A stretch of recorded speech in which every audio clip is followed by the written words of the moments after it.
Okay, this is for you guys at home. This is directing straight to the spectator. Since you're not here, I'm going to use my cameraman, Mario. I'm going to make this trick sleight of hand proof. Here's what I'm going to do. I'm going to have you select a card, but I don't want to be able to see it. I don't want to be able to manipulate it. So I'm going to do the whole thing behind my back. When I turn around like this, Mario, my cameraman, will just say stop at any point he wants. When he says stop, he'll look at whatever card is showing at that point and memorize it. Okay? So, are we clear? Mario, when I go through the deck like this, you say stop, yeah, and that's your card. Yeah? We're good? Yeah. We're good. Let's do it. Stop.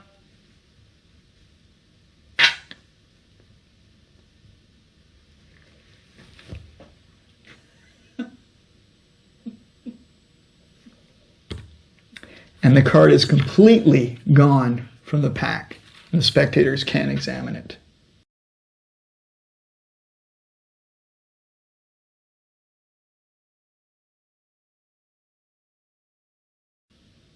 Hi. This is the gimmick for the trick. Also a pretty nice party favor. Okay, this uses this is a gimmick that I first saw in a lock deck trick. That was a trick where you had a deck of cards with holes punched through them and a lock in it. Someone would look at a card, the card would vanish and appear anywhere you wanted. What I did is I applied this principle to something that actually turned out to be a really strong trick. And what it is this. You take two cards. Okay, in this case, let us say that this is one, this is the other. Any two cards. Your forced card is going to be the top card. The card below it is not going to be your forced card. The card below it, there is this, if you zoom in on this, real close. Real closer. You'll notice there is a little half moon cut out right here on the card. Let me get that. It's easier to see if you show it on the back. See, there's a little half moon. Move that down. Right there. That's what you want, because when the card is put together with the other one, it'll act as a little bit of a short card right there. Okay? These two cards are glued at this end right over here. There's a slab of glue in between these two cards that holds them together on this end. This end is open with the short card underneath, and this will be your forced card, the Four of Hearts. On top of this, I have a little pencil dot. You can see that right below my finger right there. That tells me that this is the correct side to force the card with. What this gimmick allows you to do, which is really neat, is force a card by touch alone because of the short card. And it's an immediate vanish of the card because when they look through the pack for it, it is not there. This is how the principle works. We'll bring it in with a deck of cards. You're going to require a duplicate of the forced card on top, which in this case is the Four of Hearts. Both these cards get placed onto your deck of cards. So, on the top of the deck, place your gimmick double card, pencil dot out, and then finally, I'm dropping a lot of things today. I don't know what's going on. I think there's a gravity problem here. Then you take the Four of Hearts, put that on top of everything, your regular Four of Hearts. To start the trick, you slip cut the Four of Hearts onto this packet and then place this packet underneath. Let me do that again. Slip cut the Four of Hearts onto this packet and then place this underneath. So what you're doing is you're leaving the Four of Hearts, the regular Four of Hearts on top of the pack, and you're cutting the gimmick into the middle of the deck. You then turn the cards around. So now on the outer end is the non-gimmick side of the card. The non-short corner, this is the part they're stuck together. So this is where I come to the audience and say, look, what I'm going to do, I'll turn my back around, and behind my back, I'll say, I'm going to riffle the cards like this, and when you see the cards start riffling, I want you to say stop. Wherever you say stop, you'll remember that card. This happens behind my back, okay? Now there's a reason I say when you see the cards start riffling, I want you to say stop when you want.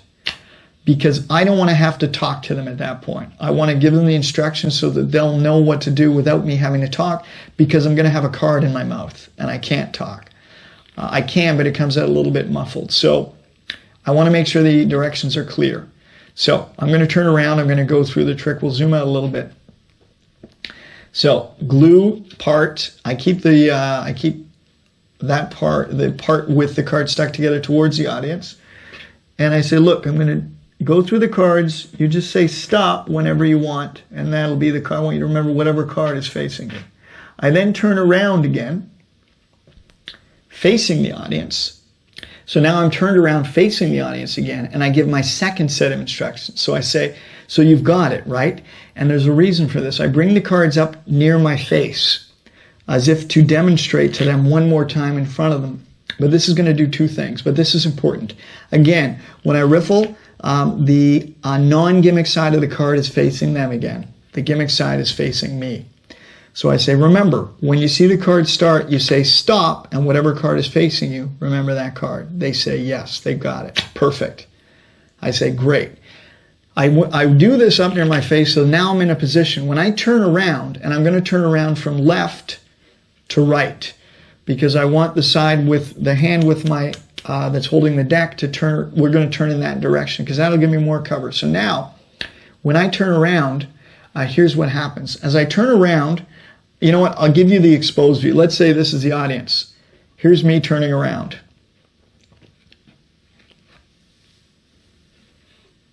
Okay? Let's get a wider view on that so you can see that. So here I am turning around. I've just given the instructions. You've got it. They say, yeah. The deck is right here near my face. I now turn around. Now my back is towards them. My hands were in the perfect position as I come around. It's now natural to come back and do this. Okay? So that's the movement. One more time. Here's the audience. Here is the back. My audience is here. I say, so you got it? They say, yeah. Turn around. And bang, you're in position to do the trick now. And incidentally, because the gimmick is facing towards you, you'll notice when you turn around and place it behind your back, now the gimmick is facing towards the spectators. So the short card is in the middle of the deck. And this is how you force it. Right here, let's come in for this. I usually be using my thumb for this, but I'm going to use my fingers. If you riffle up the side of the pack, listen. Do you hear that? That's the card opening at the short card. When you apply pressure as you're opening here, you'll feel it when it opens at the short card. Like I said, it's a really easy thing and you feel it. So you do the same thing behind your back. I'm going to go behind my back again. So behind my back, I just feel for it. And it's a timing thing. I just have them say stop. Wherever they say stop, I just open it at the short card. That's basically how it works. If they are taking particularly long and they say stop after the short card, I'll just riffle off and say, sorry, let's try that again. But I've never missed this. I just do it slowly. They say stop, bang, that's what it is. They got the card, I close it up, wait a second, I then slowly turn around, revealing the card in between my teeth at that point. I then put the cards down on the table and put the cards down.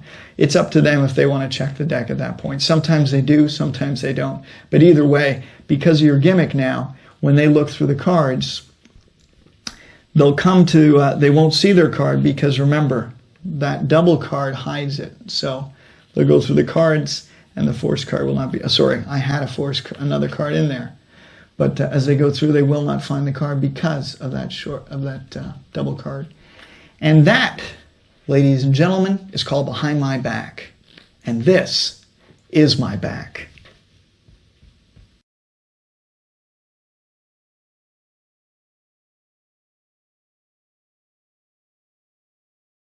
Speaking of strange dreams, though, I had a dream about a card. Now, I know that sounds weird. What I ended up doing is taking one card, turning it over in the pack, and it's kind of a special card. We'll get to that in a minute because hopefully it'll have something to do with what's about to happen.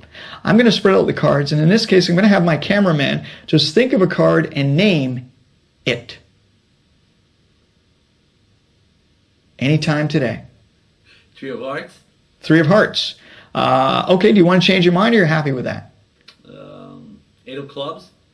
8 of clubs. Okay, are you happy with that or you want to change it again? No, I'll go with that one. 8 of clubs. Okay, cool. I just wanted to make sure you had a free choice and you were happy with it. Remember at the beginning I told you there's one card face down in the pack. Here's the interesting thing. The card that is face down in the pack is a 3 of diamonds. Doesn't seem that interesting. Here's the weird part. I told you it's a special card because in fact there is some writing on it. It says you will choose the 8 of clubs. This will work with any card called for.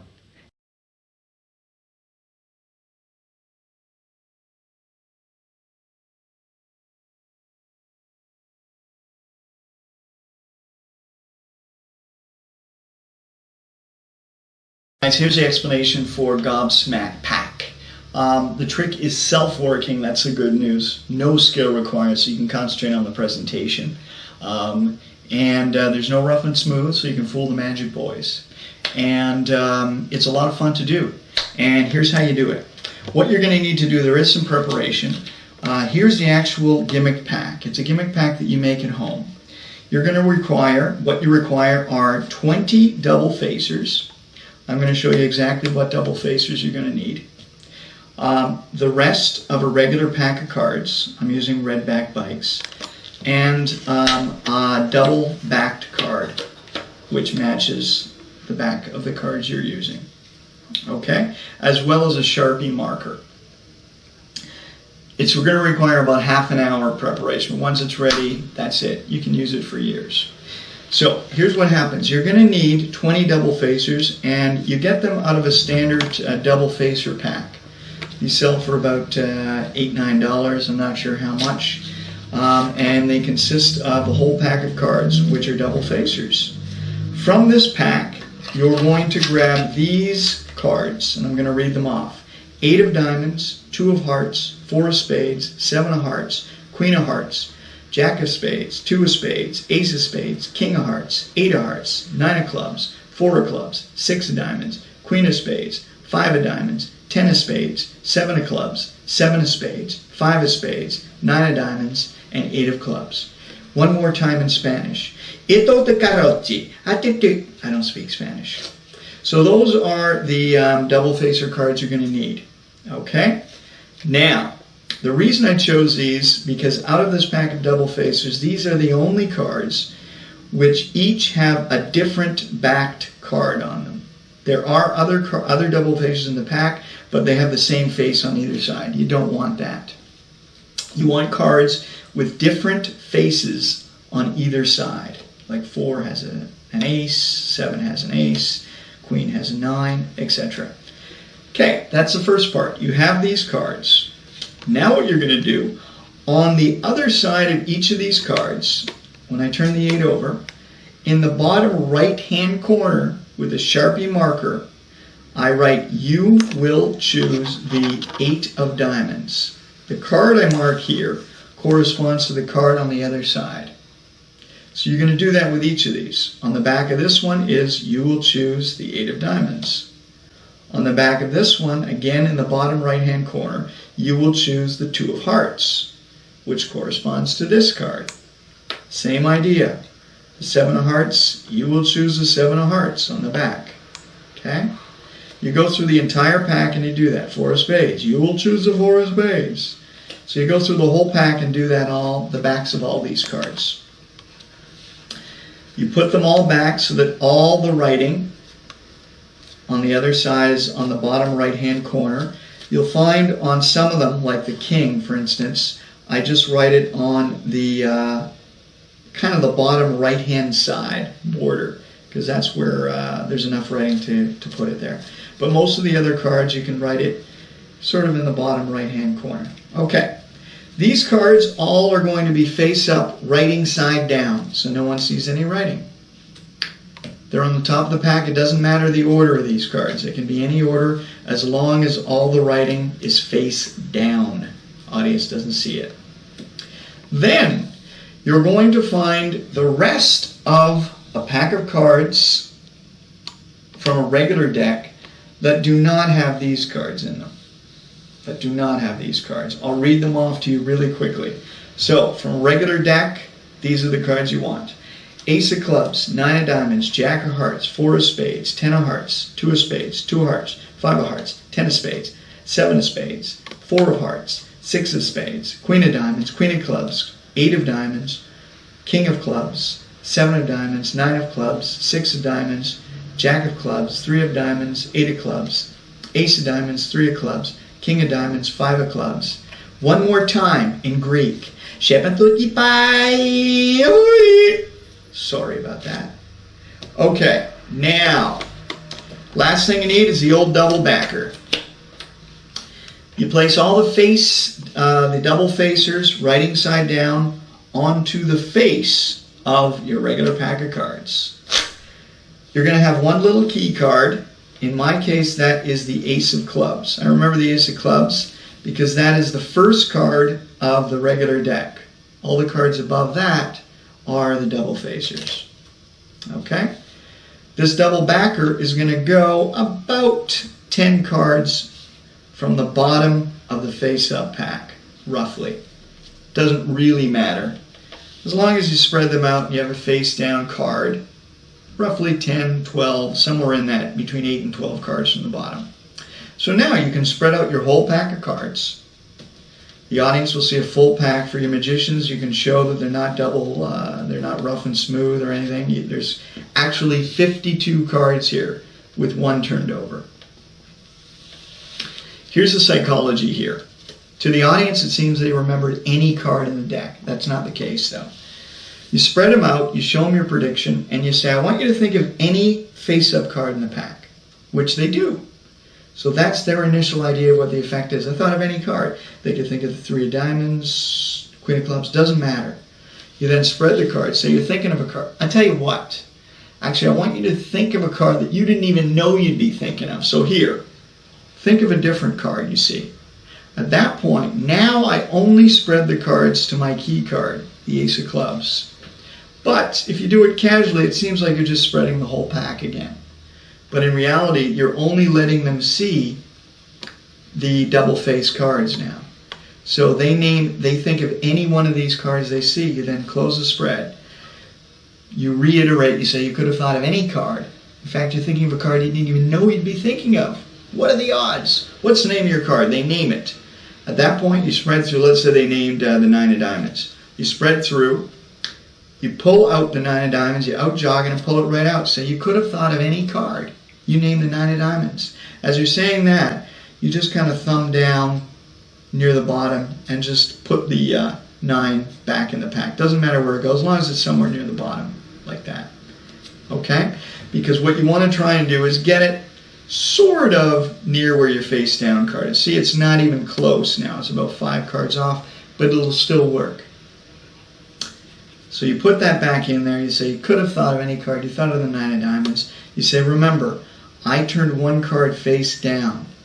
You then square them up, turn them face down, and now you're going to spread through the cards gently because you're going to come to that 2 of clubs, which is actually the other side of the 9 of diamonds. Your double backer is passed because, of course, it has 2 backs. But when you spread through, spread lightly. You don't want to spread too much because you reveal the writing on it. Spread lightly, show the 2, pull down a bit so you know you're still covering that right-hand edge with the writing on it. Out jog it, spread a few more cards, and just push them back like that. To the audience, it looked like you spread through the full pack. They're not going, hey, you didn't spread those! They don't care. But of course you don't want to, otherwise you'll get this. This is not what you want. So the correct spreading would be, again, from here, you say, look, remember I turned one face down, and if I spread through the pack, you'll see there is one face-up card in the pack. The amazing thing is I wrote something on it. Here's the climax. You slowly pull it out. You show them the writing. It says right there, you will choose the 9 of diamonds. This is a real freak fest for laymen. If you try it on them, it's an eerie feeling. Put this back here. Show the cards again if you want. Or what I tend to do when I'm finished the effect, For magicians, I'll do that. When I'm finished the effect for a layman, I'll just take the card out, show them, pop it back on the face, put them back in the box, and you're reset to go for your next audience. And that, ladies and gentlemen, is Gobsmack Pack. I hope you enjoy.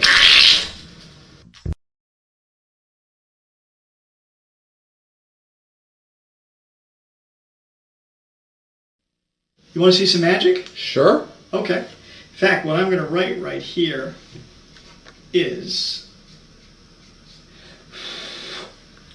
magic. Since we're going to do a magic trick, in fact, what I'm going to do is I'm going to have you sign this card. So I'll just put my initial here. This would be the spectator doing that. So there it is, the initial on the card. This is dry, by the way. It doesn't come off. You can have the spectator check it. But because it says magic, let's do something magical with it. Now watch the card. We just met, right? Right. Watch the magic. Change to your name. Marty. Still got your initials on it. You give it to the spectator as a souvenir.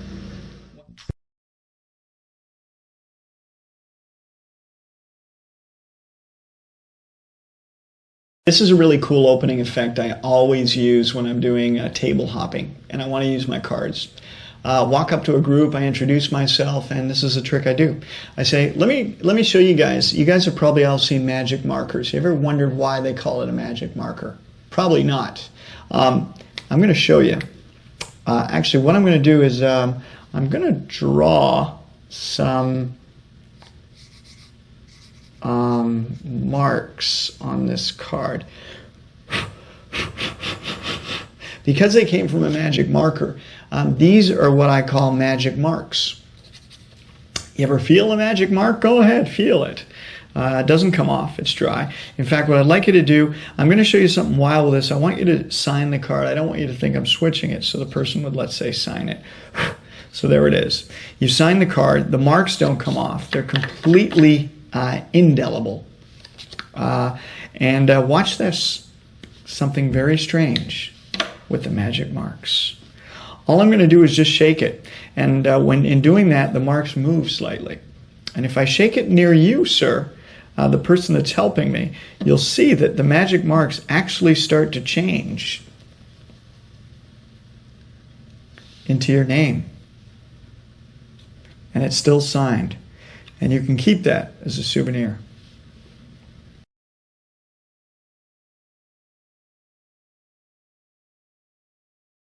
What you need for this trick. You need yourself a double backer. This is your gimmick. On one side of it, you write magic in a magic marker. Okay? This is going to go on top of your regular deck with one odd card, any card, on top of it. Okay? All you have to do now is approach a group of people where you know the name of one person. If you do not know the name of anybody, here's the way I present it. I'll walk up to a group. First thing I'll say is, I'll put up my hand. I'll say, "Hi, I'm Richard." At that point, they usually say, "Hi, I'm Mark," or whatever. I say, "Nice to meet you," and I'll perform one or two tricks for the group. When I'm ready to close, I'll bring in this baby. I won't ask anyone else for their names. And the funny thing is, when you introduce yourself to someone and you each introduce your names, the funny thing is, it's so natural for us that people actually forget that they told you their name. That's the beauty of it. So you get the extra shock. I've done this trick on people where they've actually told me their name, but later on they've forgotten that they say, "How do you know my name?" And the beauty of it is, as well, even if you do just blatantly ask them for their name and then go right into the trick, to them, it's impossible that changed to their name, because you just met them, you just wrote magic on a card, and now it's their name. It's impossible. Enough talk, here's how you do it. So you walk up, you get the name of one person, let's say their name is Jelly. So you walk up, find out the name is Jelly, you say, "You want to see some magic?" They say, "Sure." Say, "Look, I'm going to write magic on the card," and obviously what you do to yourself is you write Jelly. Okay? But you say, "Look, I'm going to write magic on the card." You've secretly written Jelly, their name. You then go supposedly to take this card off and show them what you've written. what you're going to do instead is you're going to do a second deal and grab the magic card and show this instead. Two things are going to happen though. You're going to do a second deal. This card's going to go, we'll use the left hand's motion first.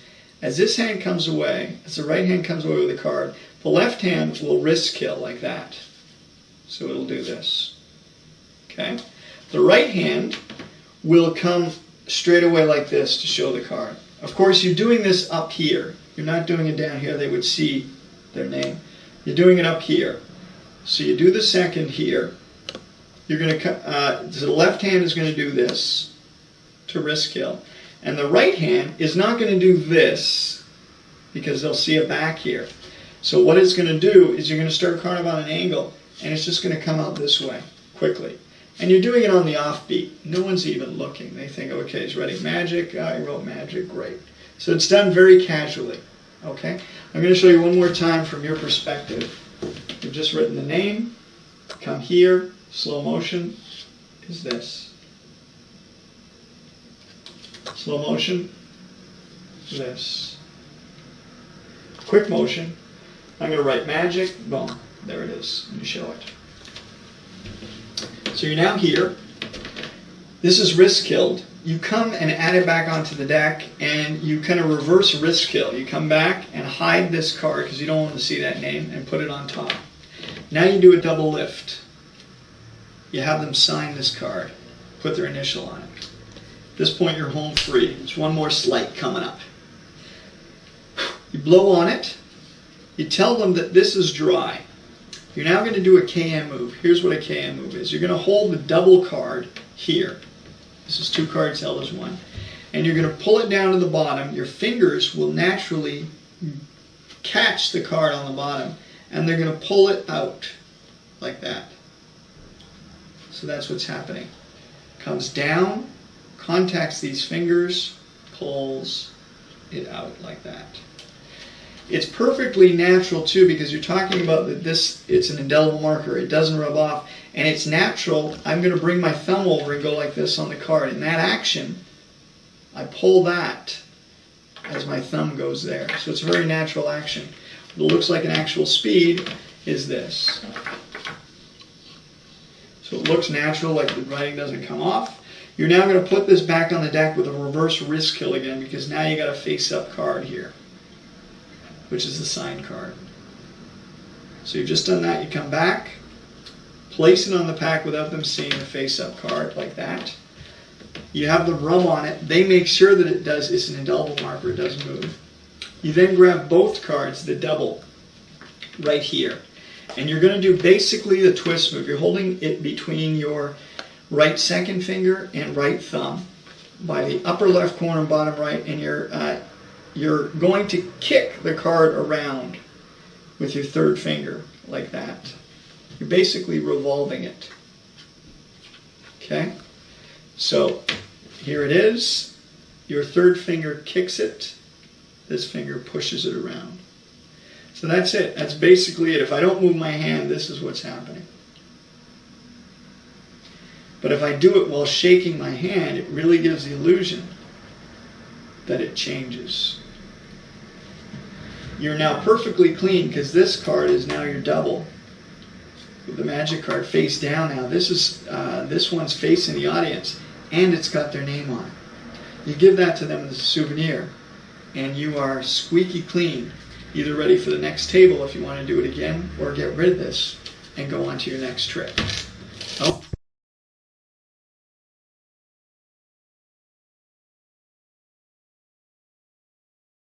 I know a lot of you are looking at this going, wow, what lovely Monopoly money. It is Canadian money. I'm using Canadian money because Canadian money is made from different colors as the other money. So therefore, there's a bigger contrast, and you can see this a little more visually. Let's zoom in on this, please. Watch the $10 bill. I'm just going to fold it like this. In doing so, and unfolding it, it goes through a strange transformation. In fact, it changes. Not only color, denomination. That's $50. That is real. Look at this. Just when you think, okay, that's strange, this is what happens. $100. Look at this. This is all an illusion, though. Done with, if you remember, the original $10 bill that you had borrowed from the audience.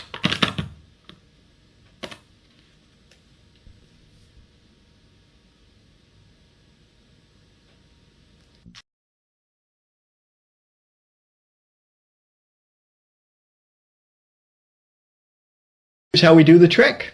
What you're going to need is a thumb tip. The one I purchase is Vernay.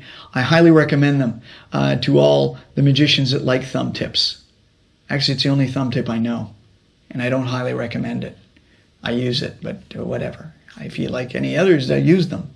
But I like this one because, look, in a masquerade party, you're completely disguised with this.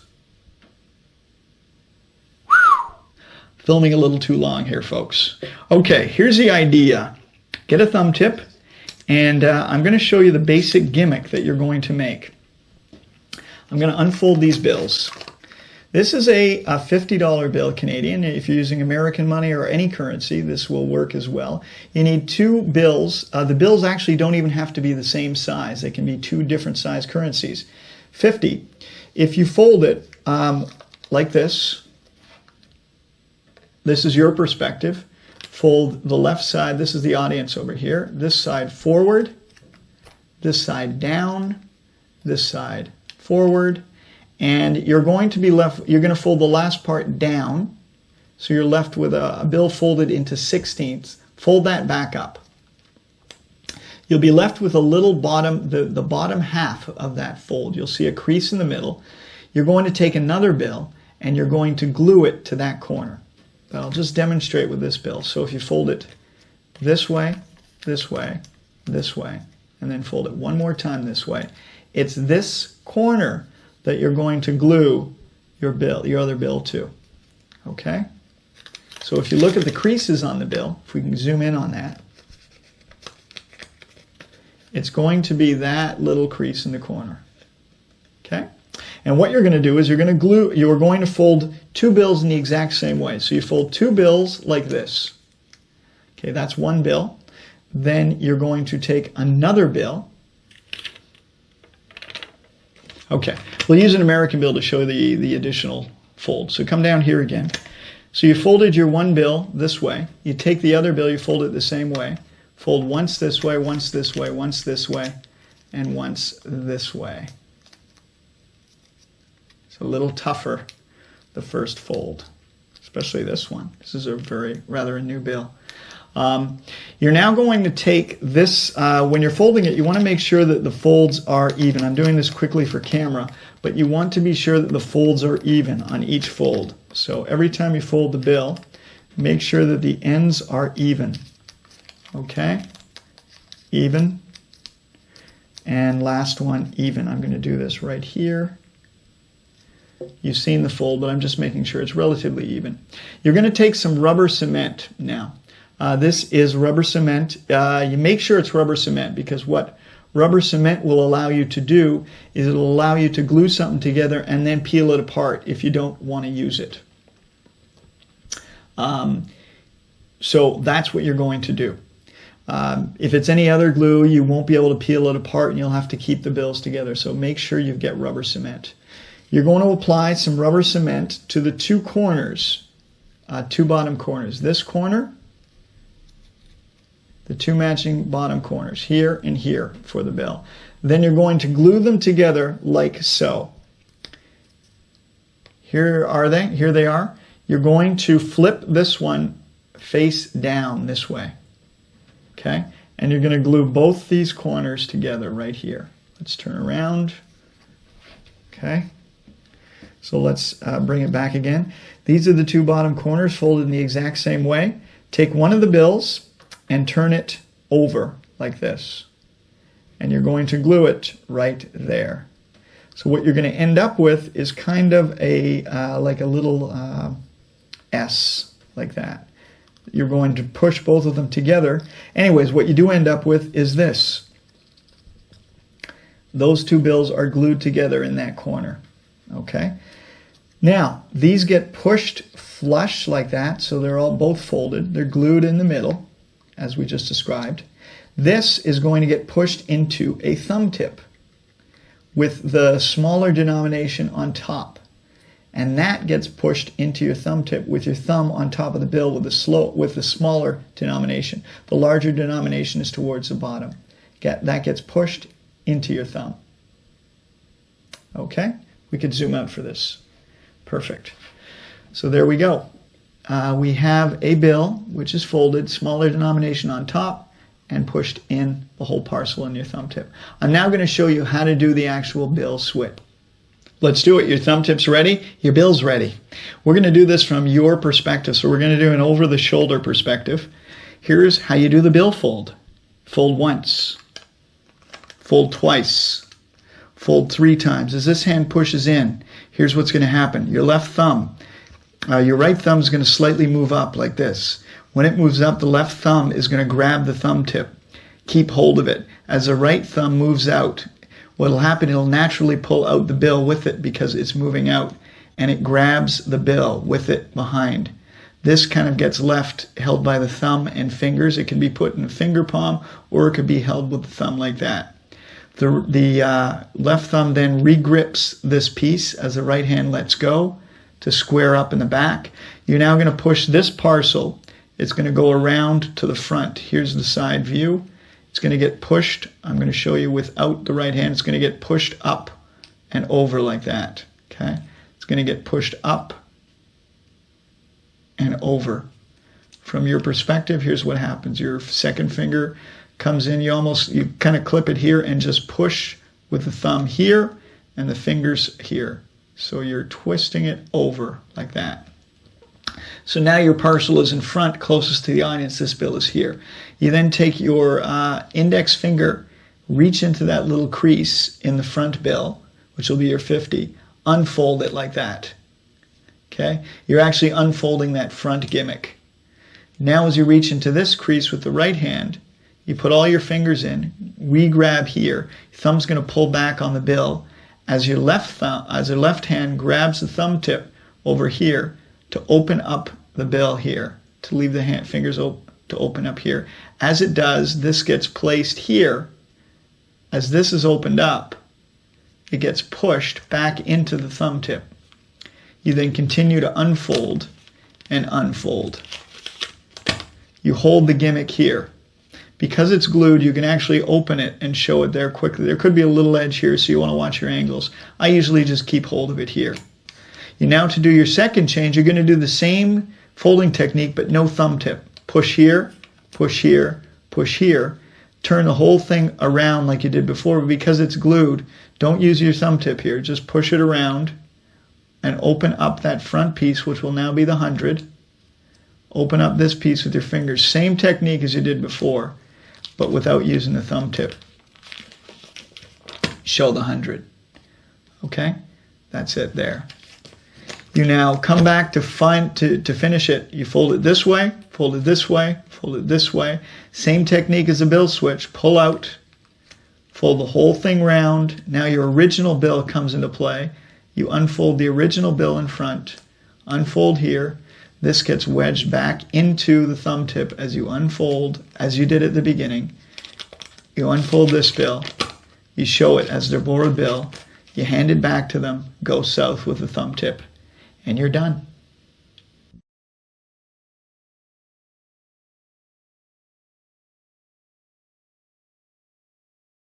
Hi, my name is Richard Sanders. By the way, most people use magic markers. I use them for... much better. A borrowed bill. This is Canadian money. Looks a lot like Monopoly money. If you ever look at Monopoly money, it looks a lot like Canadian money.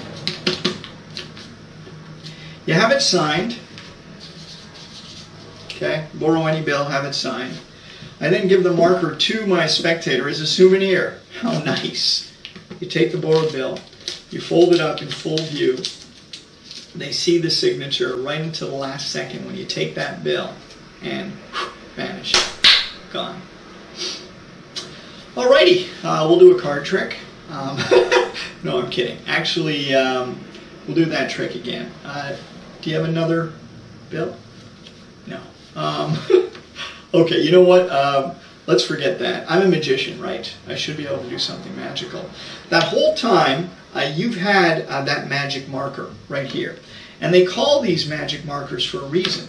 And the reason is this. It's the cap. Look. Inside is a bill. I'm going to pull that out. Not just any bill. I want you to see that it is, in fact, your signed bill. That's a magic marker.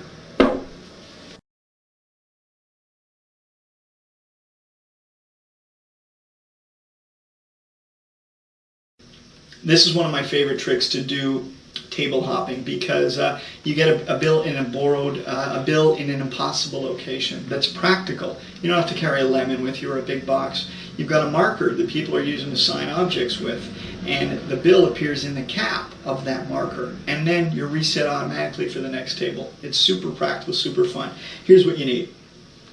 You're going to need a borrowed bill. You need a thumb tip and a marker. The marker I use is called Sanford Liquid Tip. I'll just show that very quickly. This is available pretty much throughout North America. You can pick these up in drugstores and office supply stores or online. Ask for Sanford Liquid Tip. I found this is the easiest because the size of the cap is perfect for a bill. Okay. You're also going to need one other cap, which is the same, obviously the same from another marker. This extra cap gets placed into my right hand pocket along with my thumb tip. Okay, and this marker is used to sign cards, do whatever you want. You borrow a bill, have the bill signed with the marker, have the spectator recap it, and I have the spectator hold on to the marker. They don't know why, I even just forget about it.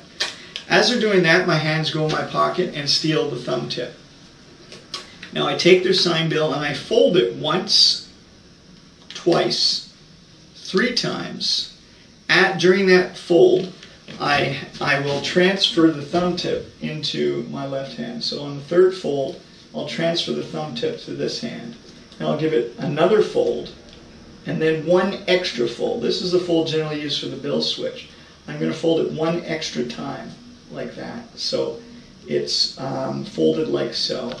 This gets wedged right into the thumb tip, and I pull away, wave, and it's gone. Okay? So what it looks like from the front is you take the bill, thumb tip starts here, take the bill, fold it up like this, place it in your hand, give a wave, bang, and it's gone. Real fast, real clean. At that point I make a joke, my hands go into my pocket. As my hand goes into my pocket, these fingers will push the thumb tip off and let it fall into the pocket, leaving the bill left in my hand here. I then transfer the bill into my finger, along my fingers like this. Okay, I curl my fingers. There's a reason for this, because once I'm in my pocket and I've done that, as I'm talking, I say, well, I'll do it again. Someone have another bill, make a joke or whatever it is, and we're going to do a card trick. What I'm doing is I'm gripping the cap that's in my pocket. And here's the exposed view. In the pocket, because this is here, it acts like a guide for the cap to perfectly push the bill into the cap like that. This happens in the pocket. Okay? At this point, I leave it in the pocket. I go on, I'll do one more card trick. When I finish the card trick, I'll grab the bill, I'll grab this marker, simply finger palm it in my hand. This is a handy palm like this, come out, fingers are natural. Or I'll just finger palm it like this, come out in a natural way. And say one thing though, you've got the marker. You know they call those magic markers. As I take it from them, I'm going to re-grip this in finger palm like this, with the bill facing up. Okay? So it's very casual. I grab the marker with my left hand. I say, you know they call these magic markers. I then come over and I grip the marker like this. I want to be dead on to the spectator's line of vision for this. This is the best visual on this. And it's going to look like I'm simply pulling the cap off like that. That's how you would pull the cap off, to show something inside. The move itself replicates that perfectly by showing the bill and pulling. And right away they see something inside. Okay? And here's what's happening. I'll give you the side view. What's happening is this. I'll give it to you from this angle. First of all, this cap is underneath and held this way. Okay, that's the first part. Second part is you're going to pull this straight out and twirl it in this way, in one action, like this. Okay? So from your view, your perspective, you'd be doing this. Okay? That's this hand's motion. This hand's motion just brings this cap into view. So you pull out, bring this into view. Pull out, bring this into view. And because these caps slide together, you get like a sound that sounds like the marker is coming off the cap. Okay? So from this angle, I'm going to turn around again. You grab it here, it's finger palmed here, underneath, pull here, twist, show. In fast motion, you got this. They see it right inside. I point to it. The cap is hidden behind the hand here. Okay? I come back down. So I'm pointing this way. All attention is here. I look down. I go to the spectator to have them pull the bill out. The spectator pulls it out. They unfold it. As they're doing that, here's how I recap the marker. There's already a cap on here. All I do is this. I re-finger palm this as I turn this around and just pretend to push. So in reality, it looks like that.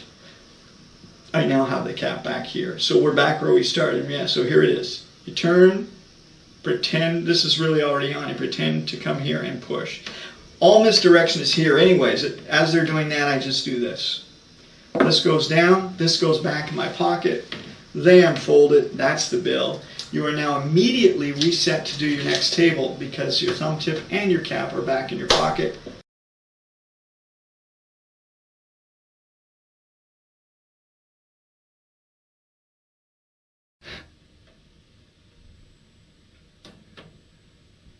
Hi, and welcome to Pilot Change.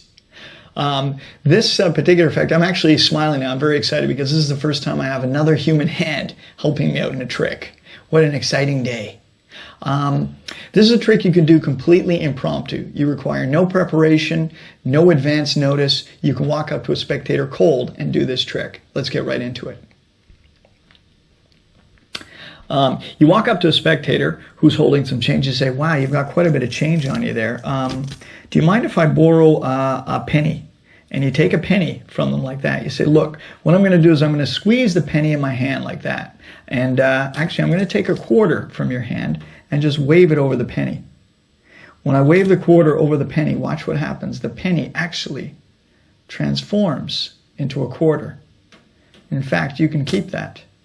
So not only have you changed their penny into a quarter, you've actually given them 24 cents for free. It's cost you nothing. There is nothing on you. There's no advanced preparation, completely impromptu.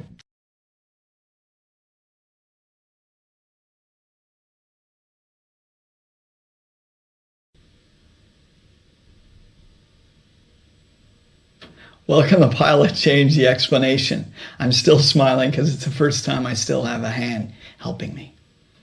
Okay, here's how you do the trick. You actually require nothing. You just require a spectator with change in their hand.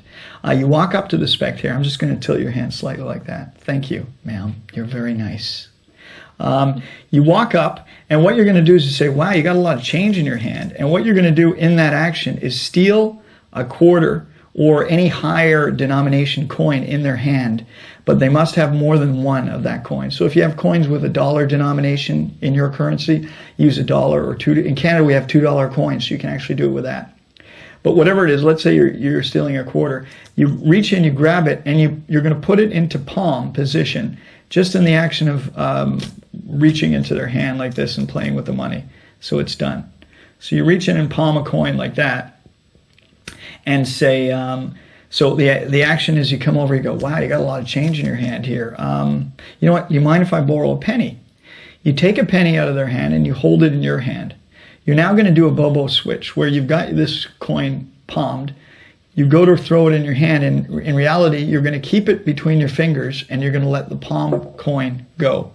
into your hand. So this action is this, where you don't let go of the coin. You're actually going to put it into finger palm after. So this goes in, the quarter falls into your hand, that closes, this falls into finger palm and pulls away. So in actual speed, it is this. You push, fall away. Okay? You take it, you pretend to throw, quarter goes in, this is shielded behind your fingers, and you throw it into finger palm and come away. So in actual speed, you say, blup, there's the penny. Look, I'm going to squeeze that in my hand. And in fact, now you want to get rid of this penny at this point to be clean. So you say, you know what? I'm going to reach in and grab a quarter. As you go to grab a quarter, you're actually going to drop this coin back into their hand. So it actually happens there. The coin is dropped as you pull the quarter up. So now you're clean. You wave the quarter like that, put the quarter back in their hand and say, watch your penny. And it now, if sleeves rolled up, empty hands, you've changed their penny, which they believe was their penny, into a quarter. And you give it to them. And they think that they've just made 24 cents. And it's cost you absolutely nothing. There's nothing on you. And psychologically, it's a really neat trick, because not only have you changed their coin, which is pretty magical, but you've made them 24 cents and it's cost you nothing. So it's a really neat psychological ploy. I hope you like it. I'd like to thank my hand for helping me. Thank you.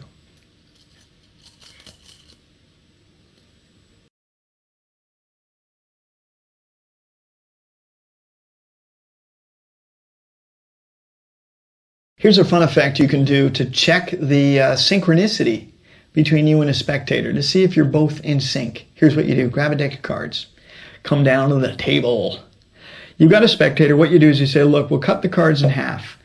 This half for the spectator, this half for me.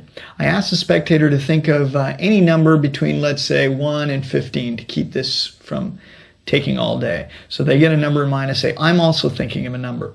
I then tell them to grab their pack of cards and to count however many cards, one for each number that they're thinking of. So in my case, I'm thinking of 8. So I'll count 1, 2, 3, 4, 5, 6, 7, 8.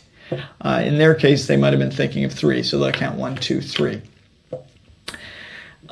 When we've stopped counting, I'll go, it doesn't look like we're in sync there.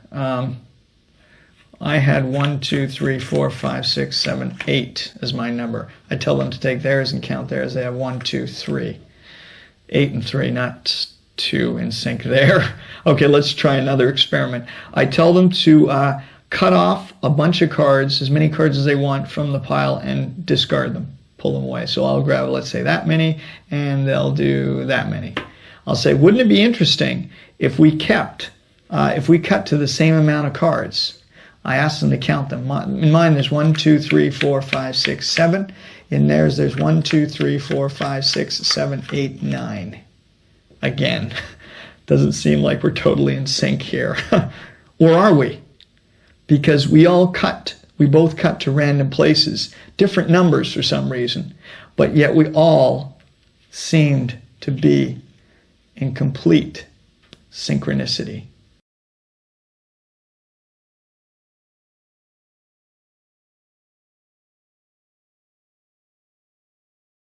Synchronicity. Here's how you do the trick. You require 4 aces. Let's come down to the table. You're going to double cut 1 ace to the bottom. So you've got an ace on the bottom, 3 on the top. Then slip cut another ace, hold a break, and slip cut another ace, and put it on top. So you end up with an ace on the bottom, an ace on top of this packet, an ace underneath this packet, and an ace over here. You hold a break between the two. You then go to the spectator and you drop all the cards below the break to the spectator and the rest to you. So each pile has an ace on the bottom and an ace on top. Ace on bottom, ace on top. It's now all psychology. You ask the spectator to think of a number between 1 and 15. You ask him to count that many cards down onto the table while you do the same thing. So let's say he'll count 1, 2, 3, and you count 1, 2, 3, 4, 5. In doing so, you've each placed your ace on the bottom of each pile. You then say, well, let's see how many cards we each had. I had 5, as you can see. Look, 1, 2, 3, 4, 5. And that's what you do. You tell the spectator to pick up their cards and to count them on the table. They do. 1, 2, 3. Of course, secretly in this whole process, they've now counted the aces back up to the top. That's part one. You don't reveal that yet. You then say, look, and you play up the fact that you don't seem to be in sync because we each had different numbers. Oh boy, synchronicity isn't working too well there. Let's try another experiment. You tell them to cut a bunch of cards off the top of the pack and get rid of the rest. So they do that. They say, let's see if we're in sync here. Look, I'm left with 1, 2, 3, 4, 5. Again, reverse counting the cards, ace ends up on top. Theirs is on the bottom. They reverse count 1, 2, 3, 4, 5, 6, 7, 8, 9, 10, 11, 12. Again, you play up the fact, okay, again, that doesn't seem like we're two in sync. You had 12, I had 3. Well, it's funny. We each had different numbers that we cut to. That's what you say at this point. And they've forgotten what's happened. All they remember is they cut cards and they have a certain amount in each one. And they're all different. And yet still, each pile has an ace. So in the end, you did have a real synchronicity.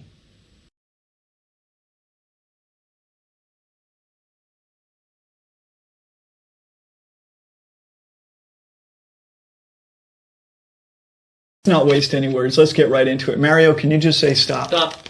Can you remember the card, please? Yes. Okay, great. Don't even worry about the cards. We don't need them. I just need you to make a mental impression of your card. Okay, in fact, I'm going to use my magic marker for this. Can you zoom in on this? This is a Marks a Lot magic marker. All I'm going to do is just shake it. Watch. 2 of clubs. Don't leave home without it.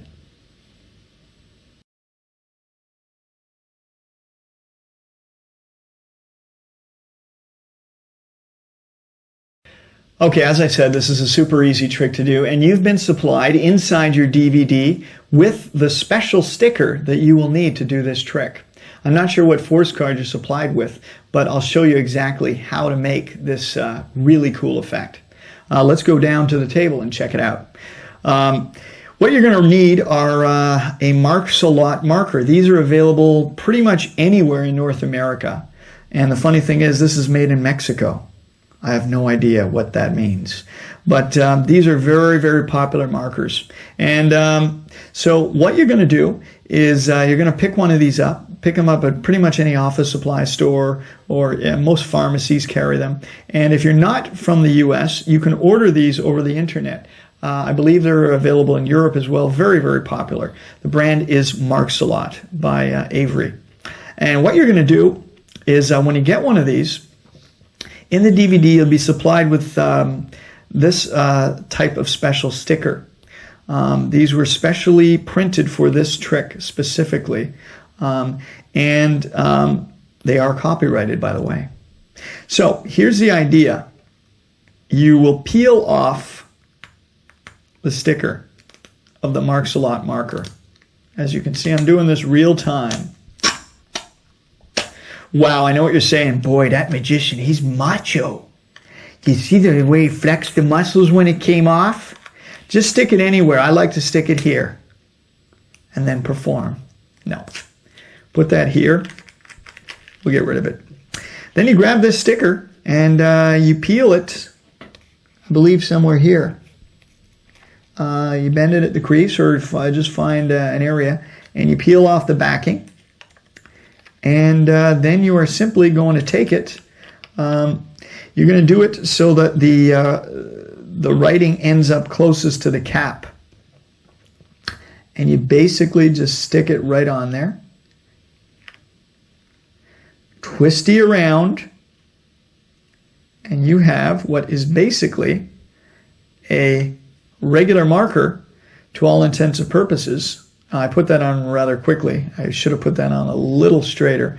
You'll end up with something that looks more like this if you take your time. I'm doing this just for video. As you can see, I use this in all my tricks. I do all kinds of ambitious card and sign card to pockets, and I use this marker all the time. It's got a 2 of clubs on one side and the regular logo on the other. In all, I performed this for about 3 years. No one has ever seen this on here. Because normal people, when they take a marker, they don't read it. they take it and sign things with it or whatever you want them to do with it. They're not interested. So do not be concerned with that whatsoever. So the cool thing is I use it as my regular marker to do all my tricks with. And when I'm ready to perform a mini miracle, I got it in my pocket because it's there anyways. So you force the 2 of clubs or whatever the force card is you've got. It's ace of hearts. And I like to do a little paddle move to show the logo. You don't have to. Paddle move is basically showing this side. As you turn around, your thumb twists here as your fingers pull in. And by the time you reach here, it's showing the same logo on each side. So from here, it travels to here and travels back. So your thumb pushes as the fingers pull. Then the fingers reverse. The fingers push and the thumb pulls. So push and pull. Slow motion. With a sound effect. There. At any rate, when you're ready for the change, get ready. You shake the marker like this. In shaking the marker, you'll notice that the writing becomes blurry, which is perfect for what you want here. Because when it becomes blurry, they can't read it, but they still see the white there. The larger action covers the small, so as you do this, just turn it like that. That's the move. Real simple. And especially in this action, turn it. It's already turned. You can't tell until I slow down and they see the transformation. It literally to them seems like you just went like this and it changed because it's blurry, still blurry, it's now changed, but you can't tell until I slow down. Bang. There's the card. When they see their card that they just took, supposedly by chance from the pack, appear printed in the same logo as the Marks-a-Lot, they freak.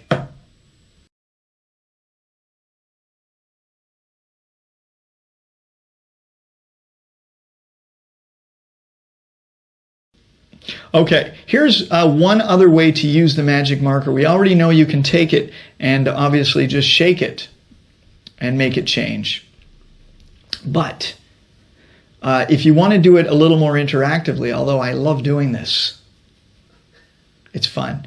Another way to do it is while you're having, when you're ready to do the trick, take your marker and put it in someone's hand like this. Say, look, I want you to close your hand on it. And I place it with the logo up.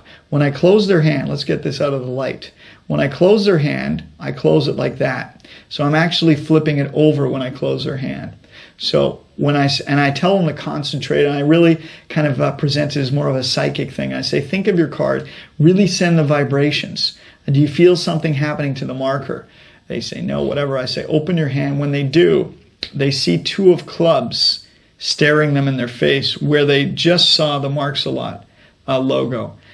This really freaks them out. And actually, sometimes it takes a couple of beats for them to realize that this is actually their card because they still don't recognize what it is. Yeah, they actually have to look at it and go, what, 2 of clubs? Whoa! And then they do stuff like this. No!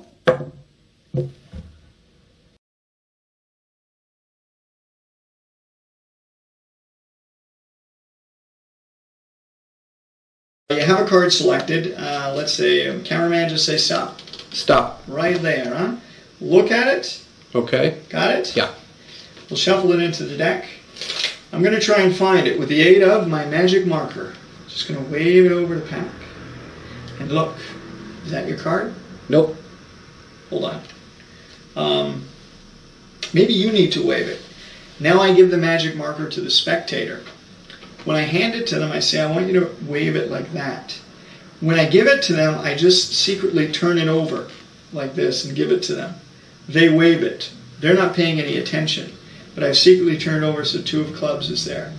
So they wave it. I say, did you see anything happen? They say, no. I say, look at the marker.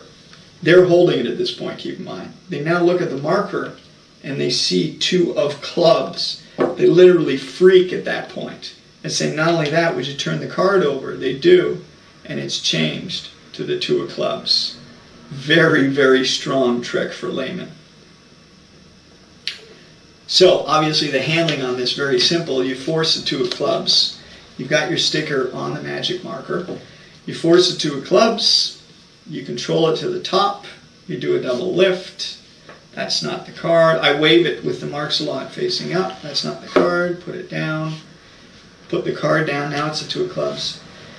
When I give it to them, they see marks a lot here. As I say, I want you to take it in your hand. Give it to, I just turn it over like that. They never notice this. They wave it. They think this is silly. Why are they waving it? Oh, it's a magic marker, right? I say, did you see anything? They say no. I point out, look at the marker now. Now when they look at it, they see two of clubs. They freak. Then they turn the card over. Double freak. Very simple trick, but very strong.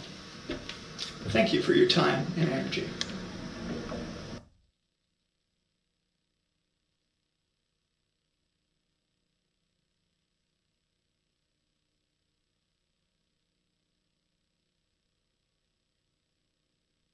Three cards selected.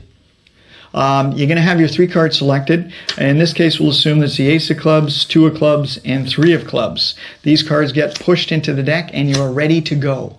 I'm going to try something. I'm going to make this deck of cards sleight of hand proof. That's right. How would you do that? Well, this is how. You take a handkerchief, and I'm going to place it over my hand. Because I'm going to place the cards into my hand, but I want to make sure that my bare hand does not even touch the deck. So we'll use this handkerchief, and I'll hold the cards with the handkerchief. Can't get any fairer than this. Look at this, right at the fingertips. In fact, if you concentrate on the card you chose, I believe it was the eight of clubs. Watch this.